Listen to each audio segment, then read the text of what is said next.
வணக்கம். Welcome to mind mastery secrets. Napoleon Hill ஒரு அமெரிக்க எழுத்தாளர். நிறைய செல்ஃப் ஹெல்ப் புக்ஸ் எழுதியிருக்காரு. ஆயிரக்கணக்கான வெற்றியாளர்களை சந்திச்சு அவங்க வெற்றி அடைஞ்சதுக்கு காரணமான வழிமுறைகளையும் முக்கியமான பண்புகளை பத்தியும் ஆராய்ச்சி செஞ்சாரு. அவர் நிறைய புக்ஸ் எழுதினாரு.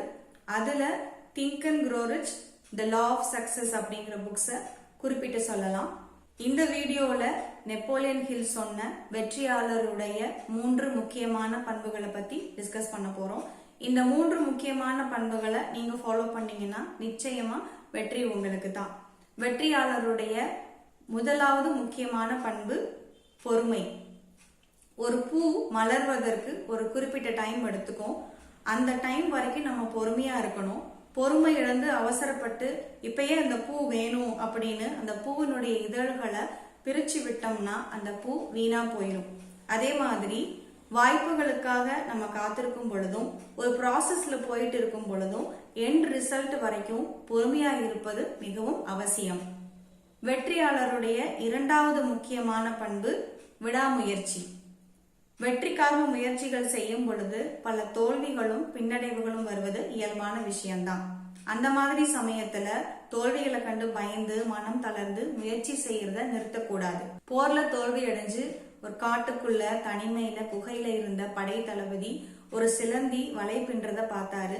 அந்த சிலந்தி பலமுறை கீழே விழுந்தாலும் விடாம முயற்சி செஞ்சு மேலே ஏறி வலை பின்னி முடிச்சத பாக்குறாரு.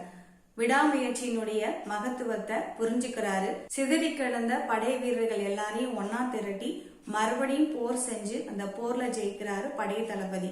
நாமளும் முயற்சிகள் செய்யும் பொழுது தோல்விகளும் பின்னடைவுகளும் வந்தாலும் விடாம முயற்சி செஞ்சோம்னா வெற்றி நிச்சயமா கிடைக்கும். வெற்றியாளருடைய மூன்றாவது முக்கியமான பண்பு கடின உழைப்பு. நம்ம எல்லாருக்குமே ஆமை முயலை ஜெயிச்ச கதை தெரியும்.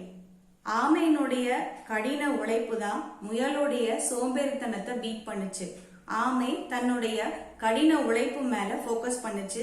முயலை பத்தி அது கேர் பண்ணவே இல்லை.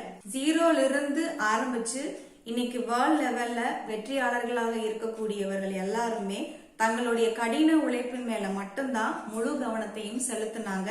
வேற எதை பத்தியும் அவங்க கவலைப்படல.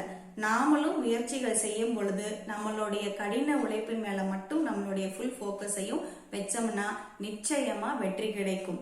முயலும் வெல்லும், ஆமையும் வெல்லும், முயலாமை மட்டுமே வெல்லாது. மீண்டும் உபயோகமான தகவல்களோட உங்களை அடுத்த வீடியோல சந்திக்கிறேன். நன்றி, வணக்கம்.